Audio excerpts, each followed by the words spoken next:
وعلیکم السلام ورحمۃ اللہ وبرکاتہ. الحمدللہ رب العالمین والعاقبۃ للمتقین والصلاة والسلام علی سید المرسلین.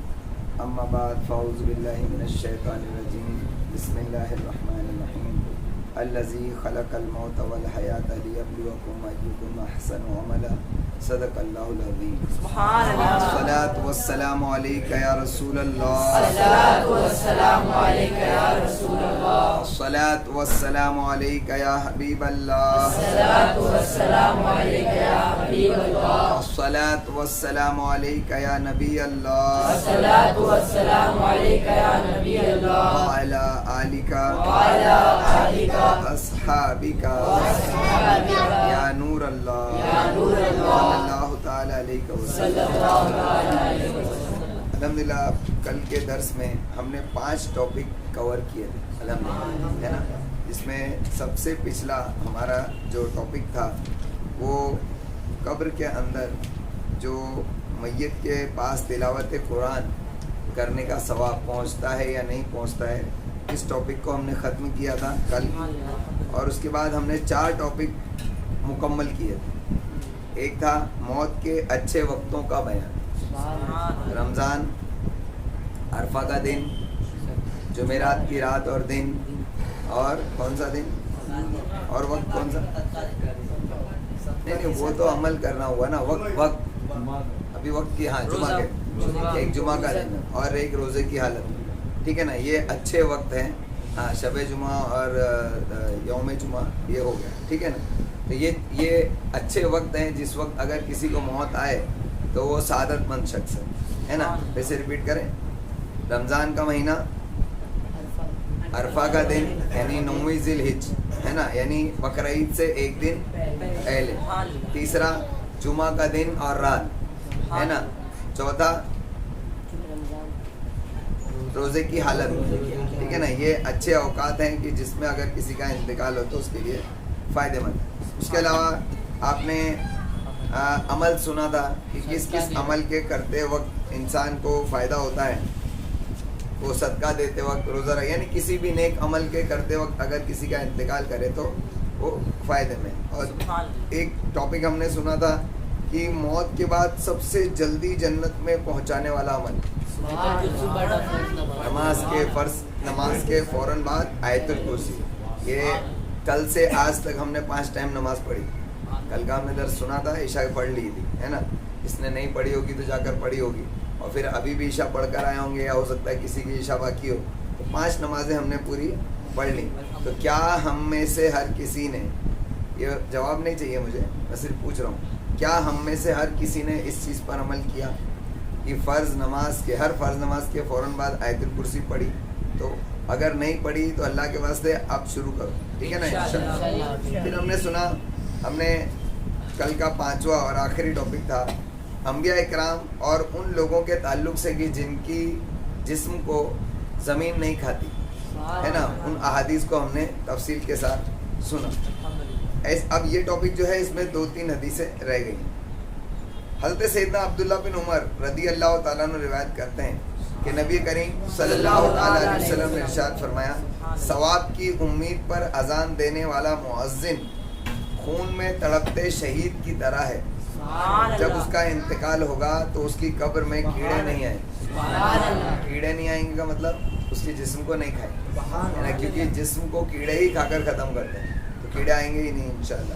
حضرت سیدنا امام قرطبی نے بھی ایسے ہی کہا کہ ثواب کی امید پر اذان دینے والے مؤذن کو بھی زمین نہیں کھائے گی، اور بروز قیامت مؤذنین کی گردنیں لمبی ہوں گی اور ان کی قبروں میں کیڑے نہیں آئیں گے، ٹھیک ہے نا. یعنی ان کی قیامت کے دن ان کی گردنیں لمبی ہوں گی جو دنیا میں اذان دیتے ہیں.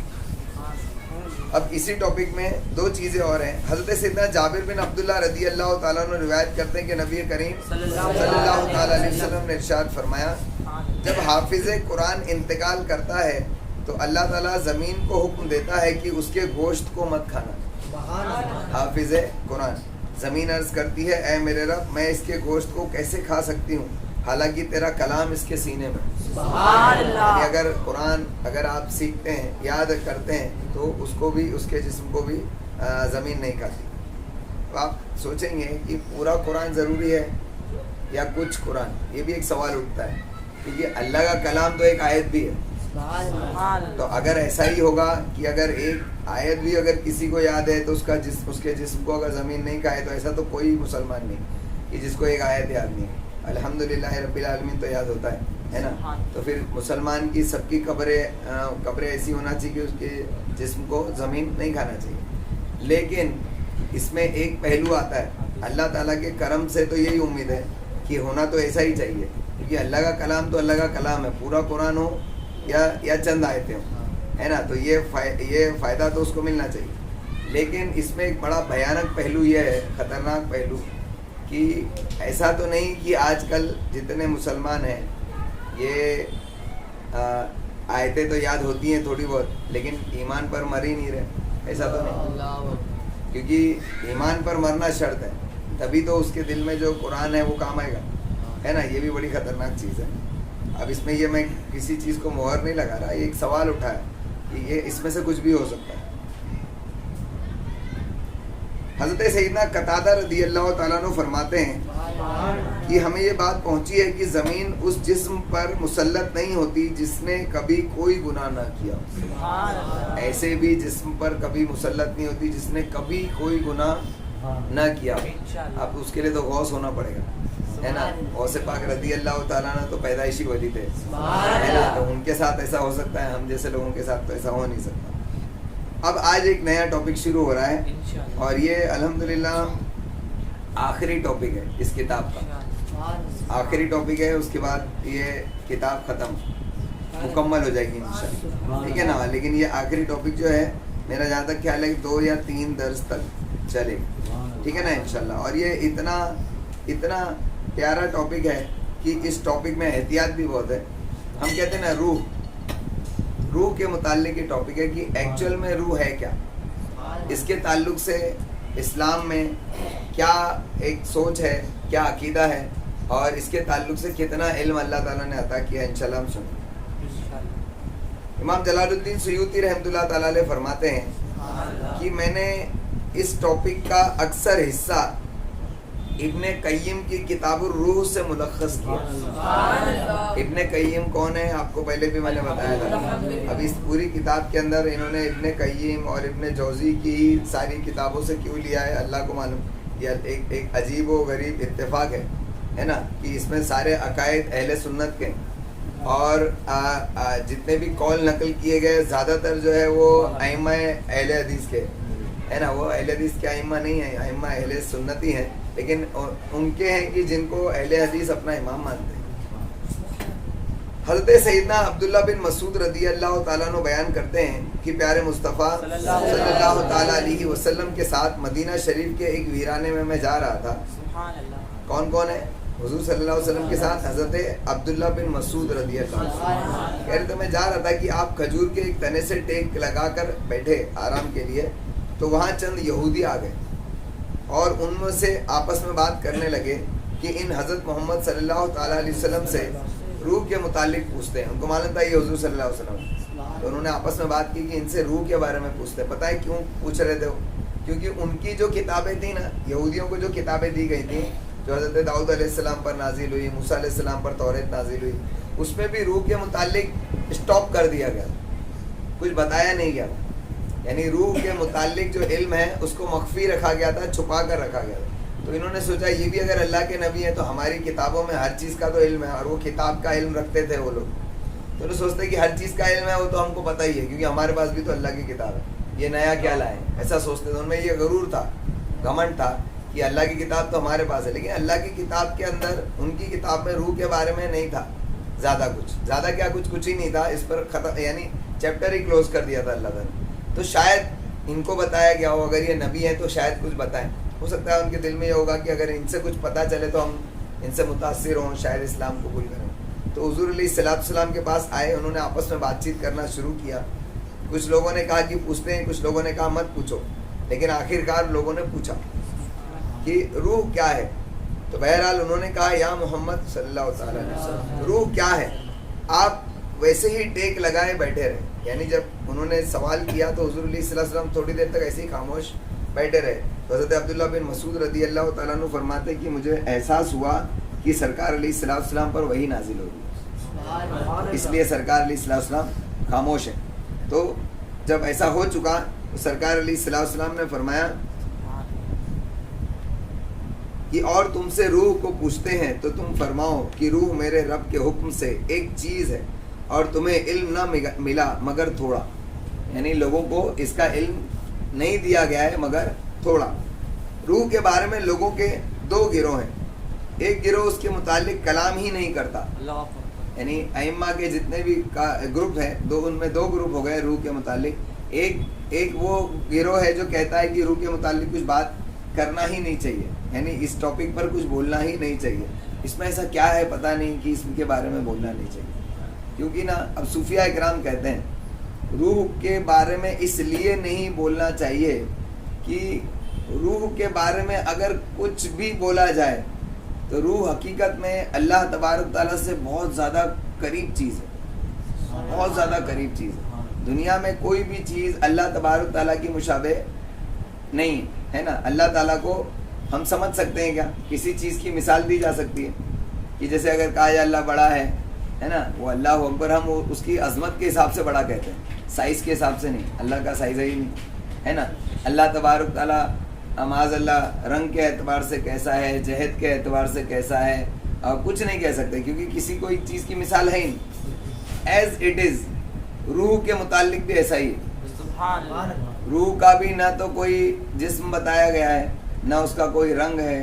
یعنی جیسے ہم اللہ کو سمجھ نہیں سکتے اس طریقے سے روح کو بھی نہیں سمجھ سکتے. اب اس میں کیا دونوں میں، یعنی ایک یہ کمپیریزن ہے، ان دونوں میں ایک سملیرٹی ہے کہ جو اللہ تبارک تعالیٰ کے بارے میں ہم کچھ نہیں جانتے ایسے روح کے بارے میں ہم کچھ نہیں جانتے. ہاں لیکن اتنا فرق ہے کہ اولیاء کرام اور انبیاء کرام اللہ تعالیٰ کے متعلق بتاتے ہیں لیکن ذات کے تعلق سے نہیں، صفات کے تعلق سے بتاتے ہیں. لیکن روح جو ہے اس کی صفتوں کے تعلق سے بھی نہیں بتایا گیا. پتہ نہیں کیوں، اس میں کیا تعلق ہے یہ ہم اپنے حساب سے سوچ سکتے ہیں، وہ الگ چیز ہے. تو فرماتے کہ روح کے بارے میں علماء کے دو گروہ ہیں. ایک گروہ تو اس کے متعلق کلام ہی نہیں کرتا کیونکہ یہ اللہ تعالیٰ کے رازوں میں سے ایک راز ہے. اس کا کامل علم انسان کو نہیں دیا گیا. اس مسئلے میں بہتر گستہ خاموشی ہی ہے، یعنی بہتر طریقہ کیا ہے؟ خاموش ہو جائے. حضرت سیدنا جنید بغدادی رحمۃ اللہ علیہ فرماتے ہیں روح وغیرہ کے ٹاپک پر جو ہے جب بات کی جائے نا تو صوفیہ اکرام ہی بول سکتے ہیں. اس پر صوفیہ اکرام کے علاوہ کوئی کلام نہیں کر سکتا کیونکہ کتابوں کا علم رکھنے والے اس پر بیان نہیں کر سکتے. جنہوں نے اپنی آنکھوں سے مشاہدے کیے ہیں نا صرف وہی بول سکتے ہیں، اس کے سوا کوئی نہیں بول سکتا. کہتے ہیں حضرت جنید بغدادی رحمۃ اللہ علیہ کہ روح کا علم اللہ کے ساتھ خاص ہے. اس نے اپنی مخلوق میں سے کسی کو اس پر مطلع نہیں کیا. لوگوں کے لیے اس میں بحث کرنا جائز نہیں. بس سمجھ لیں کہ روح موجود ہے. روح کے تعلق سے ہم صرف اتنا کہہ سکتے ہیں کہ روح ہے. اور یہی طریقہ حضرت سیدنا عبداللہ بن عباس رضی اللہ تعالیٰ عنہ اور دیگر اسلاف کا بھی تھا. بلکہ حضرت سیدنا عبداللہ بن عباس رضی اللہ تعالیٰ عنہ تو روح کی تفسیر بھی نہیں کرتے. حضرت عبداللہ بن عباس رضی اللہ تعالیٰ عنہ جو ہے وہ سب سے پہلے مفسر ہیں قرآن کے. تو وہ روح کی انہوں نے کچھ تفسیر ہی نہیں کی، اس کے بارے میں انہوں نے بھی کچھ نہیں لکھا. کتنی بڑی بات ہے. حضرت سیدنا اکرمہ رحمۃ اللہ علیہ بیان کرتے ہیں کہ حضرت سیدنا عبداللہ بن عباس رضی اللہ تعالیٰ عنہ سے روح کے متعلق پوچھا گیا کہ وہ کیا ہے تو آپ نے فرمایا روح میرے رب کے حکم سے ایک چیز ہے. تم اس مسئلے میں نہ پڑو اور اتنا ہی کہو جتنا اللہ تعالیٰ نے فرمایا اور اس کے نبی صلی اللہ تعالیٰ علیہ وسلم نے سکھایا کہ تمہیں علم نہ ملا مگر تھوڑا. اس کے تعلق سے جب یہ آیت مبارکہ نازل ہوئی تو یہود نے کہا ہماری کتابوں میں بھی تو ایسا ہی ہے، ہماری کتابوں میں بھی تو ایسا ہی ہے.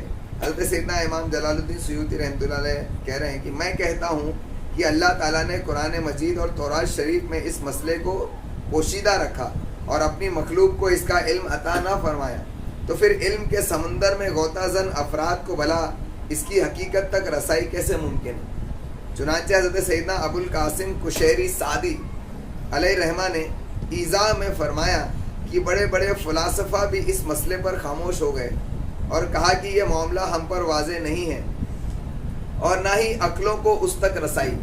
روح کو سمجھنے کے لیے کسی کی عقل نہیں پہنچ سکتی. دنیا میں ایک ایسی چیز، ایسی بہت ساری چیزیں، لیکن ایک چیز اور ہے کہ کہ جس کے تعلق سے سائنٹسٹ بھی جس تک آج تک نہیں پہنچ سکے. جیسے جو چیز دکھتی ہے لیکن اس کے باوجود بھی اس کی حقیقتوں تک نہیں پہنچ سکے, جیسے ہمارا برین, دماغ ہے نا, وہ بھی کیسے فنکشن کرتا ہے, کیا ہے, آج تک جو سائنٹسٹ نہیں سمجھ سکتے. ورنہ جسم کے ہر جتنے بھی آرگنس ہیں, یہاں تک کہ ہماری جو سیلز ہیں وہ کیسے بنتی ہیں, اس کی یعنی ڈی این اے تک پہنچ گئے, جو نہ دکھنے والی چیزیں ہیں.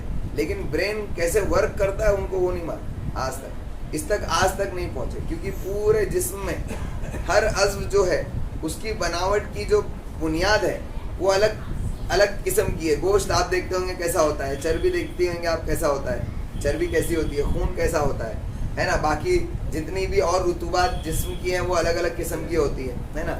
ایک ہمارے بال ہوتے ہیں, اس کی بھی ایک حیت ہے, اس کا بھی ایک بیس ہے. لیکن دماغ کا بھی ایک بیس ہے, آپ دیکھتے ہوں گے کیسا ہوتا ہے. آپ کبھی بھیجا کھاتے ہوں گے تو آپ کو پتا ہے اس کا مادہ کیسا ہوتا ہے, کیسا عجیب, یعنی ان تمام چیزوں سے الگ ہے یا نہیں الگ. تو اس کے فنکشن کو آج تک سائنٹسٹ بھی نہیں سمجھ سکے. تو ایک یہ بھی چیز ہے کہ جس کے فنکشن کو آج تک جو ہے سائنٹسٹ نہیں سمجھ سکے. اور اسی میں ایک سکس سینس ہے, تو سائنٹسٹ کہتے ہیں کہ آپ وہ کتنے بھی لگا لو, سکس سینس لگا دو یا 400 سینس لگا لو, وہ بہرحال ہے دماغ کہ جس کو لوگوں نے کہہ دیا ہے وہ فرسٹ سینس, سیکنڈ سینس اور تھرڈ سینس اور فورتھ اور ففتھ اور سکس سینس ہے نا. اور کہتے ہیں کہ انسان کا جو دماغ ہے جو کام کرتا ہے وہ ہر انسان جس میں سے پورے دماغ میں سے اگر اس کا آدھا یعنی جو سکس سینس ہے نا, فرسٹ سینس جس کا آدھا ابھی کام کرنے لگے تو دنیا میں وہ کچھ ایجاد کر دیتا ہے. سمجھ میں الحمدللہ. یعنی اس کے لیے سمجھ میں آیا کہ جو بدھو لوگ ہوتے ہیں جن کو کچھ ہی نہیں آتا ان کو کہا جاتا ہے کہ یہ کیا مت معافی ہے, یعنی ہے ہی نہیں, اس کے پاس دماغ ہی نہیں. سمجھ میں, تو وہ ایسا ہے کہ وہ یوز ہی نہیں ہوتا والا دماغ کہتے ہیں نا جس کو, اس طریقے کا.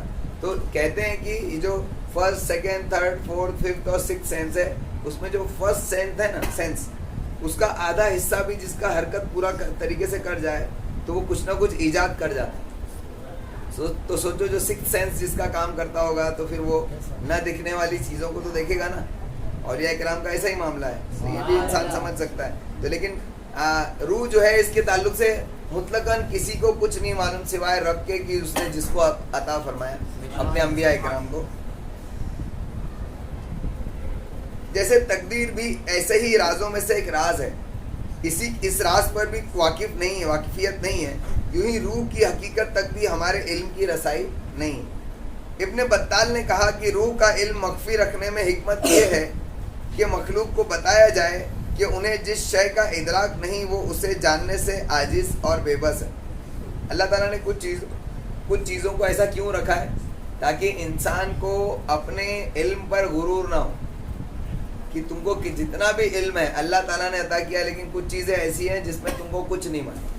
دیکھو کبھی ہوتا ہے دو لوگ جب بحث کرتے ہیں, کسی معاملے میں بحث کرتے ہیں, تو وہ ہر کسی کو ایسے پوائنٹ پر رکانا چاہتا ہے جہاں پر اس کی لا علمی ثابت ہو جائے, ہے نا. لا علمی ثابت کرنے کے بعد یہ اپنی برتری ثابت کرتا ہے اس پر. دیکھو تم کو یہ بات نہیں معلوم ہے کیا. جیسے تانا کرنے کے لیے جب انسان بولتا ہے نا, یہ سنا ہے یہ پتہ ہے نا, بولا ہاں پتہ ہے. جب تک پتہ ہے کہتا رہے گا تب تک یہ بولتا رہے گا. اور جہاں اس نے ایسی بات بول دی جو اس کو پتہ نہیں, خاموش ہو گیا تو وہ ذلیل ہو گیا. اس طریقے کی بات چلتی ہے نا بحث میں. تو بلا تمثیل اللہ تبارک تعالیٰ نے انسان کو اسی طریقے سے عاجز اور بے بس ثابت کرنے کے لیے کچھ ایسی چیزیں رکھی ہیں کہ جس کا علم پوری طریقے سے انسان کو عطا نہیں کیا. آپ لوگ کنیکٹ کر رہے ہیں نا, الحمدللہ. آ رہا ہے نا سمجھ میں. روح کے متعلق گفتگو چل رہی ہے. روح کے متعلق گفتگو کرنے کی اجازت ہے نہیں, لیکن اجازت جس طریقے سے نہیں ہے اسی کو واضح کیا جا رہا ہے بس. اور کہتے ہیں علماء کرام, ابن بطال کہتے ہیں کہ انہیں علم کو اللہ تعالیٰ کے سپرد کرنے پر مجبور کر دیا جائے, اس لیے اللہ تعالیٰ نے روح کا علم جو ہے نہیں دیا. حضرت سیدنا امام قرطبی فرماتے ہیں روح کے معاملے میں انسان کو لا علم رکھنے میں حکمت یہ ہے کہ بندے کے عاجز ہونے کا اظہار ہو جائے, کیونکہ بندہ جب اپنی حقیقت جاننے سے قاصر ہے حالانکہ اس کا وجود ظاہر ہے, تو بھلا اللہ تعالیٰ کی حقیقت کو کیسے جان سکتا ہے. جب تم اپنے آپ کو نہیں سمجھ سکتے تو اللہ تعالیٰ کو کیا سمجھو گے. اور اسی لیے علماء کرام اولیاء کرام فرماتے ہیں کہ من عرف نفسہ فقط عرف ربہ. پہلے اپنے آپ کو پہچانو, جس نے اپنے آپ کو پہچان لیا وہ اپنے رب کو بھی پہچان لے. تو یہی سب سے بڑی چیز ہے کہ انسان اپنے آپ کو پہچانے. جینا تو کتا بھی جانتا ہے, جانور بھی جیتے ہیں. جو چیز کا دل کیا وہ کرنے لگے, جو چیز اچھی لگی وہ کھا لیا, جب نیند آ گئی تو سو گئے, ہے نا, جب دل کیا تو آرام کر لیا, جب مستی چڑھی تو مستی بھی کر لی. یہ جانوروں کا کام ہے. لیکن انسان جو ہے اللہ تعالیٰ نے اس کو عقل دی, تو وہ اپنی خواہشیں نہیں بلکہ اپنی عقل کا استعمال کرتا ہے اور اللہ کے فرمان کے مطابق زندگی جیتا ہے. تو فرمایا گیا کہ اللہ تعالیٰ کی حقیقت کو کوئی کیسے جان سکتا ہے جب خود کو نہ پہچانے. تو اس عاجزی کو ظاہر کرنے کے لیے اللہ تبارک تعالیٰ نے روح کا علم نہیں دیا. یہ بالکل ایسا ہی ہے جیسے آنکھ خود اپنے آپ کو نہیں دیکھتی. ہم آنکھ سے سب کچھ دیکھتے ہیں لیکن یہ آنکھ خود اپنے آپ کو نہیں دیکھ سکتی. ایک گروہ نے روح کی حقیقت میں بحث و مباحثہ کیا ہے, جبکہ حضرت سیدنا امام نووی رحمۃ اللہ علیہ فرماتے ہیں اس معاملے میں سب سے درست قول حضرت سیدنا امام الحرمین کا ہے کہ روح ایک لطیف جسم ہے. دیکھو اس سے زیادہ ابھی آگے کچھ نہیں ملے گا شاید آپ کو. کہتے ہیں کہ روح ایک لطیف جسم ہے. لطیف کس کو کہتے ہیں؟ جو نہ دکھنے والا. لطیف اتنا لطیف کہ وہ جس کو آنکھیں بھی ادراک نہ کر سکے, جس کو کوئی بھی سینسز سے سمجھ میں نہ آئے, نہ ہاتھ سے ٹچ کر کے سمجھا جا سکے, نہ دیکھا جا سکے, نہ محسوس کیا جا سکے. روح کو کوئی محسوس نہیں کر سکتا. تو کہتے ہیں کہ روح ایک لطیف جسم ہے جو کثیف جسموں میں اس طرح داخل ہے. کثیف اس کو کہتے ہیں, کثیف جسموں میں اس طرح داخل ہے, یعنی اس جسم کے اندر روح ایسے داخل ہے جس طرح ایک سبز ٹہنی کے اندر پانی داخل رہتا ہے.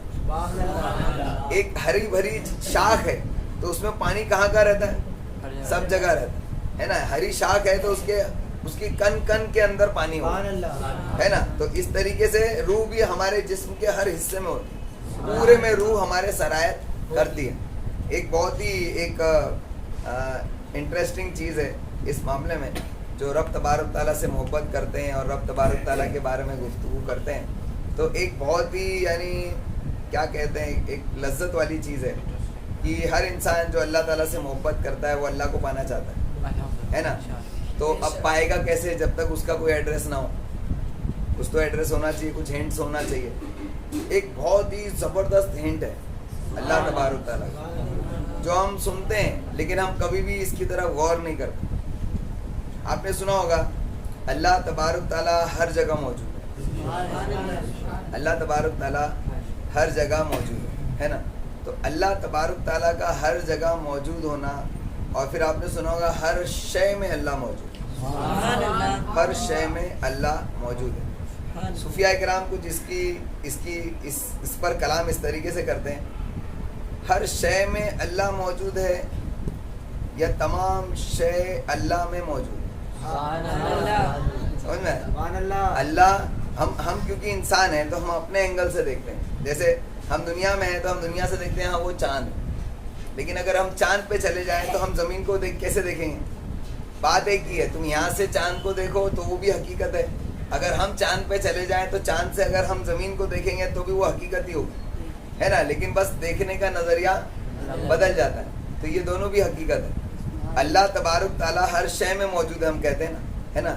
لیکن اگر اس کو اس اینگل سے دیکھا جائے تو تھوڑا سا واضح ہوتا ہے کہ اللہ تعالیٰ ہر شے میں موجود ہے یا سب کچھ اللہ ہی میں ہے. سمجھ میں, ہر چیز اللہ ہی میں ہے. سمجھ میں. اور کہتے ہیں نا وہ کل من علیہ فان, ہے نا, یعنی ہر چیز جو ہے اور ہر چیز کو فنا ہونا, ہر چیز کو فنا ہے, ہر چیز ختم ہو جائے گی لیکن رب کی ذات باقی رہنے والی. یعنی اب اس کو اس طریقے سے سمجھ لیں کہ جیسے کسی ایک چیز کے اندر بلا تمثیل کسی چیز کے اندر بہت ساری چیزیں ہیں جو غائب ہو جائیں لیکن وہ شے موجود رہ جائے, ہے نا. تو اللہ بلا تمثیل اللہ تبارک تعالیٰ میں ہم سب ہیں. اللہ تعالیٰ ہر جگہ ہے, اس کو اب تم کو کہیں ڈھونڈنے کی ضرورت نہیں. اب جب یہ اس طریقے کی بات کرتے ہیں نا تو ایک احساس پیدا ہوتا ہے کہ اللہ تعالیٰ ہر جگہ ہے, تمہارے چاروں طرف گھیرے ہوئے, اندر باہر سب جگہ ہے. سوچو نا اس کو احساس کرو کیسا لگتا ہے. یہ نا اکیلے میں احساس کرنے کی چیز ہے, یہ اس طریقے سے پبلکلی بیان ہوتا بھی نہیں ہے. اصل میں یہ 1 to 1 اگر کسی کو سمجھایا جائے تو اس کو اس طریقے سے سمجھنے کی چیز ہوتی ہے. یہ احساس جس شخص کو یہ احساس ہو جاتا ہے نا وہ اس کی لذت کو پانے کے لیے ہمیشہ اکیلا پن چاہتا ہے کہ اس کو اکیلا پن ملے اور وہ لوگوں اسی لیے اولیاء کرام اکیلے میں بھاگتے تھے, لوگوں سے دور رہتے تھے, کیونکہ وہ اپنے رب سے محبت کرتے تھے, اپنے رب کو پانا چاہتے تھے. تو ان کا رب جو ہے اس کو پانے کے لیے, اس کو سمجھنے کے لیے, اس کو محسوس کرنے کے لیے وہ لوگوں کو آر سمجھتے تھے کہ یہ لوگ ڈسٹرب کرتے ہیں, ہے نا. جب ہم بہت دھیان سے پڑھائی پڑھ رہے ہیں اور یہاں پہ کہیں سے آواز آ رہی ہے تو ڈسٹرب ہوتا ہے نا. تو وہ اللہ تبارک تعالیٰ کو اس طریقے سے محسوس کرنے کے لیے, اللہ کی ذات کو کوئی محسوس نہیں کر سکتا, لیکن اس طریقے سے محسوس کرنے پر انسان میں ایک عجیب سی کیفیت پیدا ہوتی ہے, رونگٹے کھڑے ہو جاتے ہیں انسان, سمجھے نا, کیفیت ایک پیدا ہوتی ہے. تو یہ کبھی اکیلے میں بیٹھ کر محسوس کریں گے تو آپ کو سمجھ میں آئے گا, پورا کپ کپی آ جائے گی آپ کے اندر. جب آپ اس کو محسوس کریں گے نا, پورے بدن میں لرزہ آ جائے گا, پوری کپ کپی سی آ جائے گی. بے شک اللہ تبارک تعالیٰ ہر شے میں موجود ہے نا, اور ہر شے میں رب موجود ہے. تو فرماتے ہیں کہ ابن بطال نے اس طریقے سے فرمایا, اور ایک گروہ نے روح کی حقیقت میں بحث و مباحثہ کیا ہے, جبکہ حضرت سیدنا امام نووی رحمۃ اللہ علیہ فرماتے ہیں کہ اس معاملے میں سب سے درست قول یہی ہے کہ روح ایک لطیف جسم ہے جو اس کثیف جسموں میں اس طرح داخل ہے جس طرح سے سبز ٹہنی میں پانی موجود ہے. سمجھ میں اہل طریقت کا پہلا گروہ اس بات میں اختلاف رکھتا ہے حضور علیہ الصلوۃ والسلام کو اس کا علم دیا گیا یا نہیں, ہے نا, اس میں اختلاف ہے. حضرت سیدنا عبداللہ بن بریدہ فرماتے ہیں, ان کا ایک دوسرا گروہ کہتا ہے کہ آپ کو اللہ تعالیٰ نے روح کا علم عطا فرمایا تھا مگر اپنی امت کو بتانے کی اجازت نہیں دی. حضور صلی اللہ علیہ وسلم کو علم دیا گیا لیکن اب اپنی امت کو بتانا, اب اور کوئی غیب کیا ان سے نہا ہو بھلا, جب نہ خدا ہی چھپا, جب خدا نہیں چھپا تو روح کیسے چھپے گی. یہ اس طریقے سے سمجھ میں آتا ہے حضور علیہ الصلوۃ والسلام کیسے روح کے بارے میں نہیں جانتے, ہے نا. جب اللہ تعالیٰ کو دیکھ لیا تو اب روح کون سی چیز ہے نا. تو اللہ کے رسول صلی اللہ تعالیٰ علیہ وسلم کو روح کا علم تو عطا کیا گیا لیکن بتانے سے منع فرمایا گیا, اور قرآن کی آیت بھی وہی بتاتی ہے کہ تم کو اس کا علم نہیں دیا گیا مگر تھوڑا. سمجھ میں آیا. تو اس سے مراد یہ ہے کہ وہ اس پر حضور علیہ الصلوۃ والسلام کی طرف اشارہ نہیں بلکہ عام لوگوں کی طرف اس کا اشارہ ہے.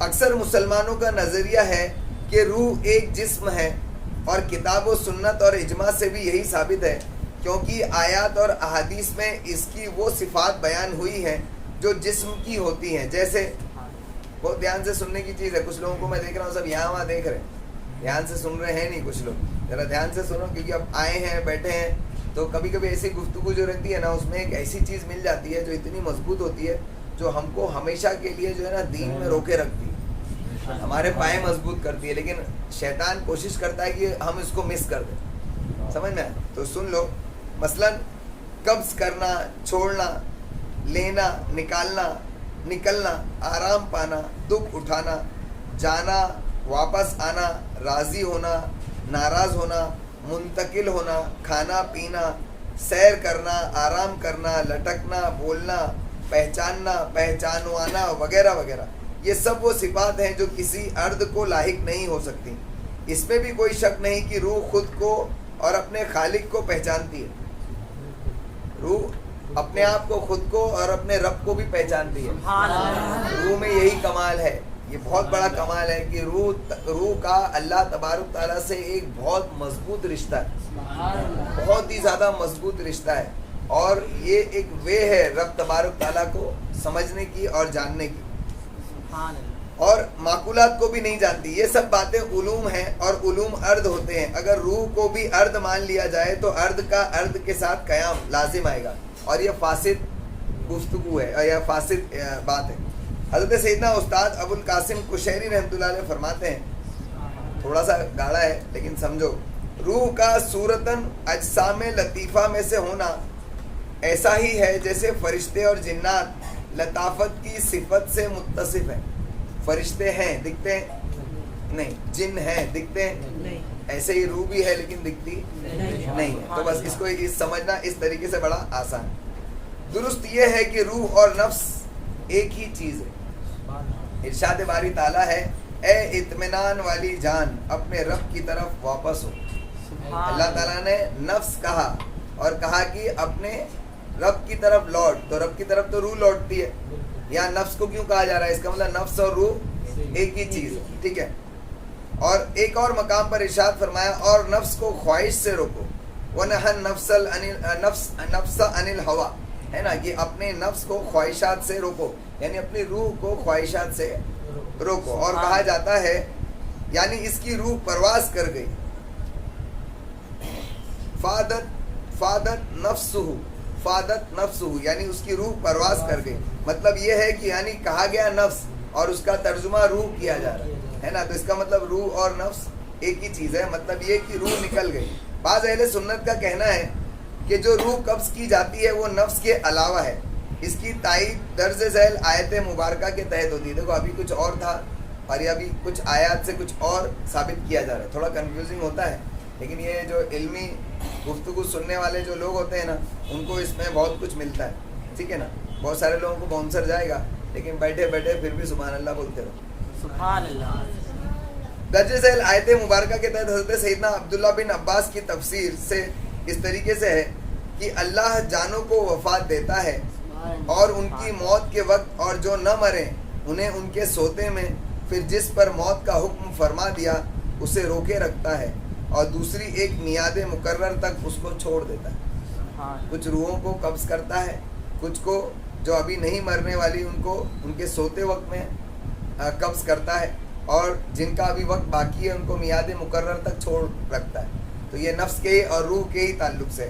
حضرت سیدنا عبداللہ بن عباس رضی اللہ عنہ نے اس کی تفسیر میں فرمایا, انسان کے اندر روح اور نفس کا تعلق ایسے ہے جیسے آفتاب کا اپنی شعاؤں سے, سورج اور روشنی کا تعلق کیسے اس طریقے سے نفس اور روح ہے. ہو سکتا ہے کہ یہ نفس اور روح اس طریقے سے ہو, اس لیے ایک ہی کہا جاتا ہے نا. بس نیند میں اللہ تعالیٰ نفس کو قبض فرما لیتا ہے اور روح کو جسم میں ہی گھومنے پھرنے کے لیے چھوڑ دیتا ہے. یہ کون کہہ رہا ہے؟ حضرت عبداللہ بن عباس. ٹھیک ہے نا. جب وہ روح قبض کرنے کا ارادہ فرماتا ہے تو انسان مر جاتا ہے نا, اور اگر اس کی زندگی باقی ہو تو اس قبض شدہ نفس کو جسم میں واپس اس کی جگہ لوٹا دیتا ہے. مقاتل کا بیان ہے, مقاتل کون ہے؟ ایک امام ہے. مقاتل کا بیان کہ انسان کے لیے حیات, نفس اور روح تین چیزیں. جب انسان سوتا ہے تو چیزوں کا پہچاننے والا اس کا نفس نکل جاتا ہے, مگر پوری طرح نہیں نکلتا, بلکہ اس طرح ہوتا ہے جیسے کسی تنی ہوئی رسی کے ساتھ اس کا ہلکا سا سایہ ہوتا ہے. بس بندہ اسی نفس کے ذریعے خواب دیکھتا ہے جو نکل چکا ہوتا ہے. اب جسم میں حیات اور روح رہ جاتی ہے. جسم انہی دو میں گردش کرتا اور سانس لیتا ہے. جب بندہ حرکت کرتا ہے تو نفس پلک جھپکنے سے بھی جلدی اس کی طرف لوٹ آتا ہے. اگر اللہ تعالیٰ بندے کو حالت نیند میں ہی موت دینا چاہے تو نفس کو اپنے پاس روک لیتا ہے, بھیجتا نہیں. آپ مزید فرماتے ہیں کہ جب نفس نکلتا ہے تو اوپر کو بلند ہوتا ہے, اور جب خواب دیکھ لیتا ہے تو واپس آ جاتا ہے اور روح کو بتاتا ہے. نفس جو ہے خواب دیکھ کر واپس آ کر روح کو بتاتا ہے, پھر روح دل کو بتاتی ہے, اور جب بندہ صبح کرتا ہے تو اسے معلوم ہوتا ہے کہ میں نے ایسا ایسا دیکھا. کبھی خواب کی ایسی لطیف تفسیر سنی؟ ہم نے بس دیکھ لیا, روز دیکھ رہے ہیں.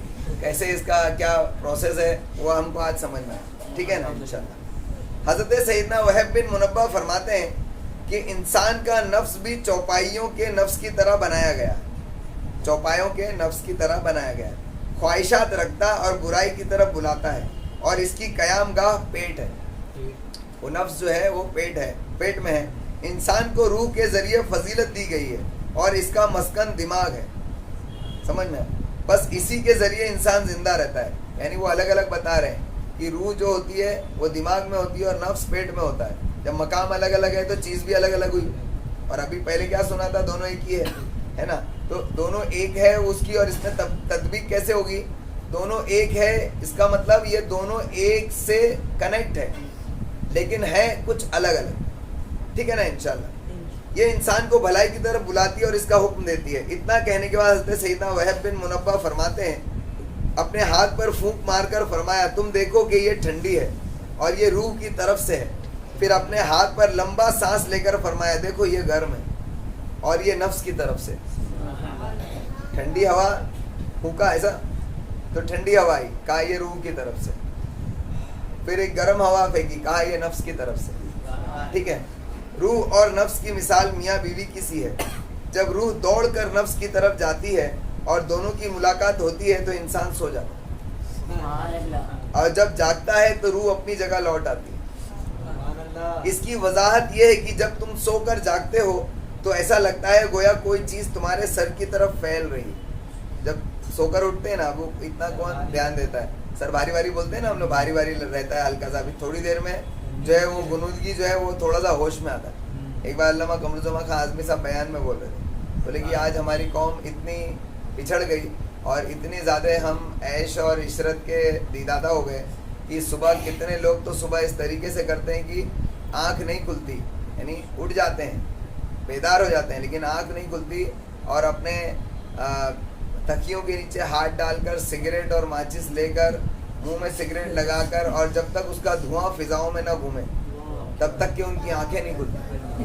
لوگ اس پر ہنسے, لیکن علامہ قمرالزمان خان اعظمی صاحب رو دیے, کہا کہ یہ کسی ایسی قوم کی علامت نہیں, نشانی نہیں ہے کہ جو قوم جو ہے وہ فلاح پائے, بلکہ یہ ایسی قوم ہے کہ جو ختم ہونے والی قوم ہوتی ہے نا, اس کی نشانی ہے کہ جب ہم اتنے پاگل ہو جائیں اپنے نفس میں اور اپنی خواہشات میں, اتنے پاگل ہو جائیں کہ ہم کو اللہ اور اس کے رسول کے فرمان کی کوئی پاس ہی نہ ہو, ہے نا. بس یعنی اتنا زیادہ لوگ اپنی اپنی چیزوں کے اندر ملوث ہیں اور اس کو چھوڑنے کو تیار ہی نہیں, اور اس میں ایسے خوش ہیں یعنی جیسے کہ کسی چیز کا نشہ ہوتا ہے نا, ایسے نشے میں ہیں اور اس نشے سے باہر نکلنے کی کوشش نہیں کرتے, اور دعویٰ عشق رسول کا ہے نا. اور حقیقت میں جو مسلمان ہوتا ہے اس کو عشق رسول کے علاوہ کوئی نشہ نہیں ہوتا, سبحان اللہ, اس کو صرف عشق رسول کا نشہ ہونا چاہیے. فرماتے ہیں کہ دل کی مثال بادشاہ کی سی ہے, امام غزالی کی یاد آ گئی ہے نا, کہ دل کی مثال بادشاہ کی سی ہے, اور اس کی تفصیل جو ہے امام غزالی نے 3 جلد میں فرمائی ہے. فرماتے ہیں کہ دل کی مثال بادشاہ کی سی ہے اور اعضاء سب اس کے خادم ہیں. جب نفس برائی کا حکم دیتا ہے تو خواہش ابھرتی ہے اور اعضاء حرکت میں آ جاتے ہیں, روح انہیں روکتی اور بھلائی کی طرف بلاتی ہے. اب اگر دل مومن ہو تو وہ روح کی اطاعت کرتا ہے, اور اگر کافر ہو تو نفس کی مانتا ہے. پتہ چلا کہ روح اور نفس الگ الگ چیز ہے لیکن ایک دوسرے سے کنیکٹ ہے, اور روح کی نافرمانی کرتا ہے بس اعضاء پرجوش ہو جاتے ہیں. اعضاء جو ہے نفس کے حرکت میں, نفس کی اگر فرما برداری کرتے ہیں تو جوش میں آ کر کچھ بھی غلط کر بیٹھتے ہیں. حضرت سیدنا وہب بن منبہ, اب دیکھو انسان کو گناہ کرنے کے لیے جو ہے وہ جوش میں آنا پڑتا ہے, لیکن جب نیکی کرتا ہے نا بندہ تو اس وقت میں وہ بڑا کول ہوتا ہے. کوئی بھی نیکی کرتا ہے تو وہ ٹھنڈا ہوتا ہے. حضرت سیدنا وہب بن منبہ فرماتے ہیں کہ اللہ تعالیٰ نے انسان کو مٹی اور پانی سے پیدا کیا, پھر اس میں نفس پیدا کیا جس کے سبب وہ اٹھتا بیٹھتا اور سنتا دیکھتا ہے, اور کچھ چوپائے جانتے ہیں یہ بھی جانتا ہے, اور جن سے وہ بچتے ہیں یہ بھی بچتا ہے.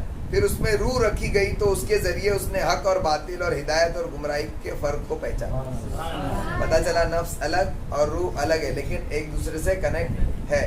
اسی کے ذریعے وہ ڈرتا ہے اور اسی کے ذریعے آگے بڑھتا ہے, اسی کے ذریعے پردہ بھی کیا ہوا ہے, اسی کے ذریعے علم سیکھا ہے, اور تمام کاموں میں غور و فکر کرنے اسی کی وجہ سے لگا, روح کی وجہ سے.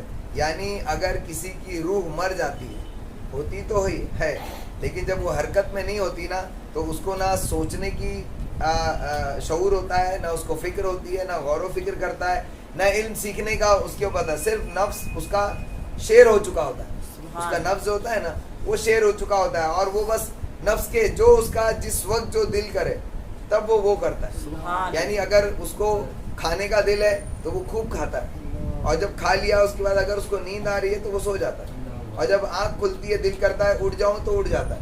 یعنی اس کا کام پھر ایک جانوروں کی طرح ہو جاتا ہے نا. لیکن جس کی روح حرکت کرتی ہے وہ ہر چیز سے پہلے سوچتا ہے کہ یہ کرنا ہے یا نہیں کرنا ہے نا. تو جس کی روح حرکت میں ہوتی ہے تو وہ سوچ سمجھ کر غور و فکر کر کے عمل کرتا ہے. اب اس سے سمجھ لو کہ ہم انسان ہیں یا جانور. جس انسان کے اندر جانوروں والی صفت زیادہ ہوتی ہے تو وہ گناہوں کی طرف جاتا ہے, اور جس میں روحانیت زیادہ ہوتی ہے, اس لیے کہا گیا اس کو روحانیت, جس میں روحانیت زیادہ ہوتی ہے وہ نیکیوں کی طرف جاتا ہے.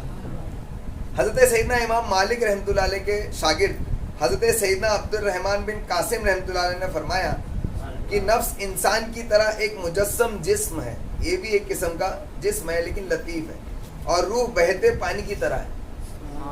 روح جو ہے وہ بہتے ہوئے پانی کی طرح ہے, اور اس کی دلیل یہ ہے کہ اللہ تعالیٰ نے قرآن عظیم میں ارشاد فرمایا اللہ جانوں کو وفات دیتا ہے ان کی موت کے وقت, اور جو نہ مرے انہیں ان کے سوتے میں پھر جس پر موت کا حکم فرما دیا اسے روکے رکھتا ہے اور دوسری ایک میعاد مقرر تک اس کو چھوڑ دیتا ہے.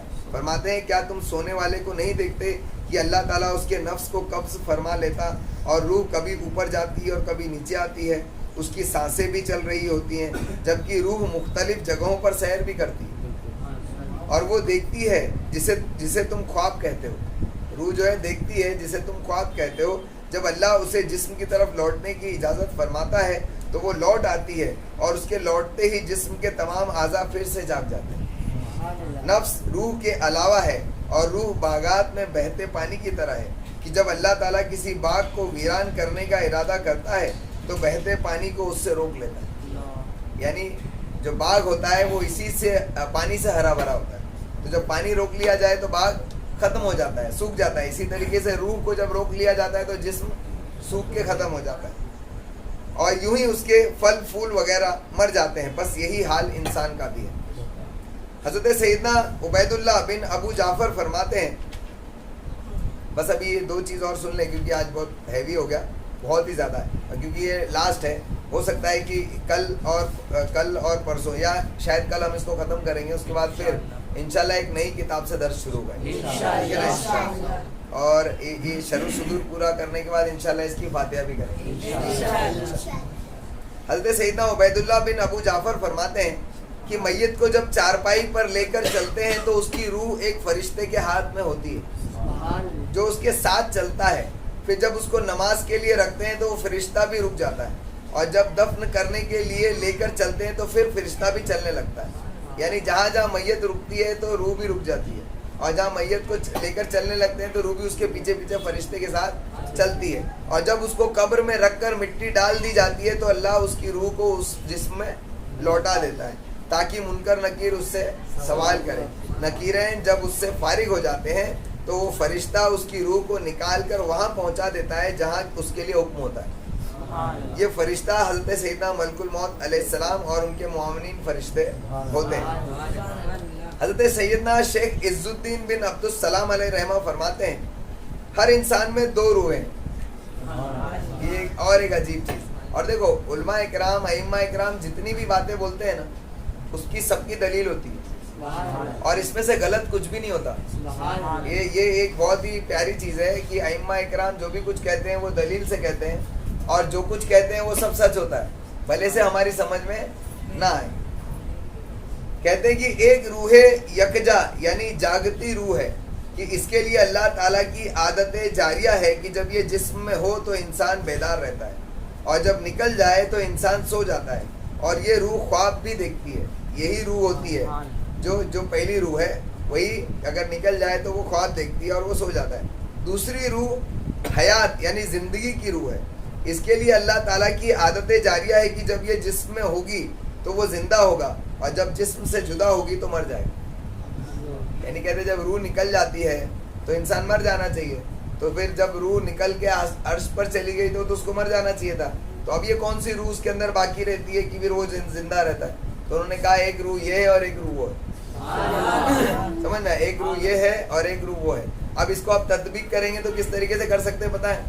جیسے مان لیجئے ایک کلے کہتے ہیں نا, کلے ہے نا, وہ اتنا سا ہے. مان لو آپ کہیں گے کہ یہ کلے ہے نا, ایک پوائنٹ یہ ہے کہ ایک پوائنٹ یہ ہے. اگر آپ اس کلے کو کھینچ کر اس پوائنٹ سے اس پوائنٹ تک چپکا دیں تو ہے ایک ہی, لیکن آپ کہیں گے کہ یہ کلے اس پوائنٹ پر بھی ہے اور اس پوائنٹ پر بھی کہیں گے نا. یا آپ اس کو تار بھی کہہ سکتے ہیں ہے نا, تار بھی کہہ سکتے ہیں. ایک تار آپ نے کھینچ لیا, یا چوئنگم ہوتا ہے جو یعنی جو فلیکسیبل ہوتا ہے, یا کوئی اسپرنگ ہوتی ہے, ربر ہوتی ہے جس کو آپ کھینچتے ہیں, اتنی سی ہے. آپ کہیں گے یہ ایک ربر ہے, ٹھیک ہے نا, تو آپ کہیں گے کہ یہ ایک ربر ہے. اگر کسی ایک پوائنٹ پر ہے تو آپ کہیں گے کہ اس پوائنٹ پر ایک ربر ہے. لیکن اگر اس کو کھینچ لیا جائے تو یہ دوسرے پوائنٹ پر بھی پہنچ جاتی, تو آپ کہیں گے کہ دوسرے پوائنٹ پر بھی ہے. لیکن یہ دوسرے پوائنٹ اور پہلے پوائنٹ دونوں جگہ پر ایک ہی ربر ہے. تو آپ اس طریقے سے سمجھ سکتے ہیں کہ روح بھی انسان کے جسم میں رہ کر بھی عرش تک ہوتی ہے. آپ سمجھ سکتے ہیں کہ روح کی جو ہے وہ یعنی وسعت کتنی زیادہ ہے. انسان اتنا سا ہے 6 فٹ کا یا 5 فٹ کا, لیکن اس کے اندر جو اللہ تعالیٰ نے روح جو ڈالی ہے وہ اتنی کمال کی ہے کہ وہ زمین سے لے کے عرش تک ٹچ کرتی ہے. آپ نے سنا ہوگا کہ حضور علیہ السلام نے پہلی مرتبہ جب جبریل علیہ السلام کو دیکھا تو جبریل علیہ السلام کا جو سر مبارک تھا وہ عرش تک تھا اور ان کے قدم جو ہے وہ تحت الثری تک تھے. اتنے بڑے جبریل علیہ السلام ہے نا. اور وہی جبریل علیہ السلام حضور علیہ السلام کے حضور جب ایک انسانی شکل میں آتے تھے تو حضور علیہ السلام کے اپنے دونوں زانو مبارک سے اپنے دونوں زانو ملا لیتے. تو پھر وہ اتنے بڑے بھی اور اتنے چھوٹے بھی, تو وہ ایک ہی چیز اتنی ایکسپانشن یعنی ایکسپانڈ ہوتی ہے, اتنی بڑھتی ہے. تو روح کو بھی اللہ تبارک تعالیٰ نے وہ قوت عطا کی, اور اللہ تبارک تعالیٰ چاہے تو روح صرف زمین سے لے کے عرش تک نہیں بلکہ پوری دنیا میں سما سکتی, پوری دنیا میں سما سکتی. دیکھو پھر وہیں پر پوائنٹ یہ آ کے رہ جاتا ہے کہ اللہ تبارک تعالیٰ ہر شے میں موجود ہے یا ہر شے اللہ میں موجود ہے نا. اور روح کو بھی ایسا ایکسپانشن ہے نا. تو یہ بہت زیادہ قریب ہے.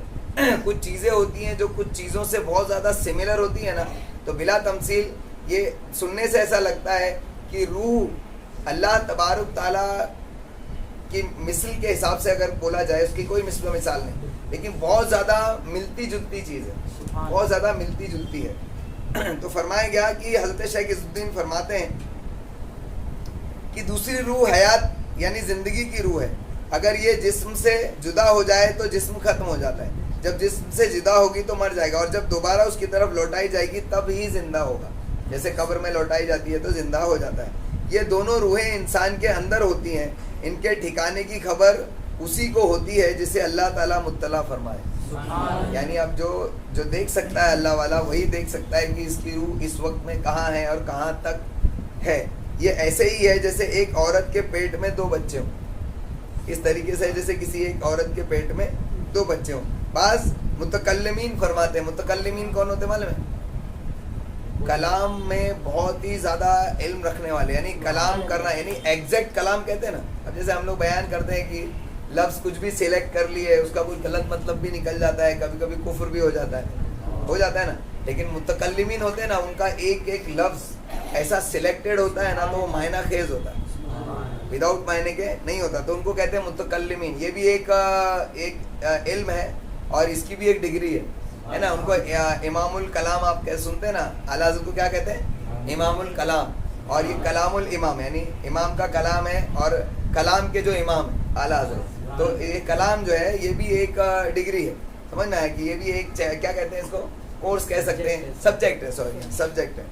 بعض متکلمین فرماتے ہیں کہ ظاہر یہ ہے کہ روح دل کے قریب ہوتی ہے, جبکہ حضرت سیدنا ابن عبدالسلام فرماتے ہیں میرے نزدیک یہ بھی بعید نہیں کہ روح دل میں ہو سکتا ہے تمام ارواح نورانی, لطیف اور شفاف ہو, اور یہ بھی ممکن ہے کہ یہ صفت صرف مسلمانوں اور فرشتوں کی روحوں کے ساتھ خاص ہو, نہ کہ کفار اور شیاطین کی روحوں کے ساتھ. روح حیات یعنی زندگی کی روح پر یہ فرمان باری تعالیٰ دلالت کرتا ہے کہ تم فرماؤ تمہیں وفات دیتا ہے موت کا فرشتہ جو تم پر مقرر ہے, پھر اپنے رب کی طرف واپس جاؤ گے.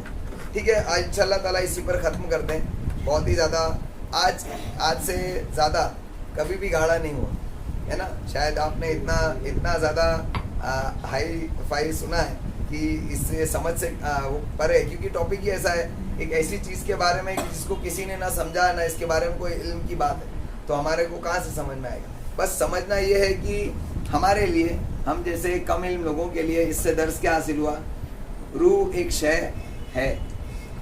جب تک تمہارے جسم میں ہے, تم اس دنیا میں ہو, یہ روح نکلے گی, تم ختم ہو جاؤ گے, تمہارا وقت ختم ہو جائے گا, ایگزام کا ٹائم ختم ہو جائے گا. پھر اس کے بعد تمہاری یہ روح جو ہے حاضر ہوگی, اس کی پیشی اللہ کی عدالت میں ہوگی, ہے نا. اسی روح کو اللہ کے حضور کھڑا ہونا ہے, اور اس کے کھڑے ہونے سے تم کو خوف کھانا ہے. وَلِمَنْ خَافَ مَقَامَ رَبِّهِ جَنَّتَانِ, ہے نا. تو جس شخص نے اللہ کے حضور کھڑے ہونے سے ڈرا, اس کے لیے اللہ تبارک تعالیٰ 2 جنت ہے نا, یا جنتیں 2 نہیں کہیں, جنتیں عطا فرمائے. تو ہم کو چاہیے کہ ہم اس کی تیاری کریں. اب وہ جو بھی کچھ ہے وہ اوپر جا کے پتہ چل جائے گا. اب اوپر ہم کہتے ہیں ایسی ایک وربل, حقیقت میں کیا ہے کہ جب ہم وہاں پہنچیں گے تو سب پتہ چل جائے گا. اب وہ اوپر ہے یا نیچے وہ بھی ہمیں پتہ ہے نا. تو جب جائیں گے تو پتہ چل جائے گا. بہرحال اس کی تیاری جو ابھی کرنا ہے اس پر دھیان رکھیں اللہ کے واسطے. وہ جو ایک تفسیر تھوڑی سی بیان کی گئی تھی نفس اور روح کی, اس کو یاد رکھیں. خواہشات پر نہ چلیں, نفس کی پیروی نہ کریں, بلکہ روحانیت اپنے اندر لانے کی کوشش کرے. اور جو انسان صرف اپنی خواہشات پر چلتا ہے, یہ لاسٹ پوائنٹ جو ہے نا بہت ہی امپورٹنٹ ہے, جو انسان مسلسل اپنی خواہشات پر چلتا ہے, جو اس کا من کرتا ہے وہ کرتا ہے, اس کا نفس مضبوط ہو جاتا ہے, سمجھنا. اور جو انسان اللہ اس کے رسول کے فرمان کے مطابق اپنے نفس کو مار کر اپنی چاہت کے خلاف, اپنی خواہشات کے خلاف چلتا ہے, تو اس کی روحانیت مضبوط ہوتی ہے. اور اسی روح کو اللہ کے حضور پیش ہونا. تو اللہ کے واسطے اس کو پیور کرو, اس کو پاک و صاف کرو. کریں گے نا انشاءاللہ. اللہ تبارک تعالیٰ سے دعا ہے, اللہ تبارک تعالیٰ کہنے سننے سے زیادہ عمل کرنے کی توفیق عطا فرمائے. میرے مولا حضور صلی اللہ تعالیٰ علیہ وسلم کے نالین مقدس کے صدقے طفیل ہمیں خوب خوب علم حاصل کرنے کی توفیق عطا فرما, اس پر عمل کرنے کی توفیق عطا فرما, اس کو دوسروں تک پہنچانے کی توفیق عطا فرما. میرے مولا ہمیں عالم برزخ کی تیاری کی توفیق عطا فرما, تمام مراحل ہمارے آسانی سے گزریں اس کی تیاری کی توفیق عطا فرما. میرے مولا حضور علیہ الصلوۃ والسلام کی سنتوں کے مطابق زندگی گزارنے والا بنا. میرے مولا خود بھی اجتماعات میں آنے اور دوسروں کو بھی لانے کی توفیق عطا فرما. میرے مولا نیکیوں کی محبت عطا فرما, نیک ماحول کی محبت عطا فرما, نیک لوگوں کی محبت عطا فرما, علم دوست بنا. میرے مولا گناہوں کی نفرت پیدا فرما, برے لوگوں سے, فضول اور اپنا وقت برباد کرنے والوں سے دور رہنے کی توفیق عطا فرما. میرے مولا حضور علیہ الصلوۃ والسلام کے واسطے سے ہماری دعاؤں کو قبول فرما. میرے مولا حضور صلی اللہ تعالیٰ علیہ وسلم کا دیدار خواب میں عطا فرما, موت کے وقت عطا فرما, قبر میں عطا فرما, حشر کے میدان میں عطا فرما, جنت میں حضور علیہ الصلوۃ والسلام کا ساتھ نصیب فرما, ایمان کے ساتھ مدینے میں موت عطا فرما, جنت البقیع میں قبر عطا فرما. سبحان ربک رب العزت عما یصفون وسلام علی المرسلین والحمد للہ رب العالمین. السلام.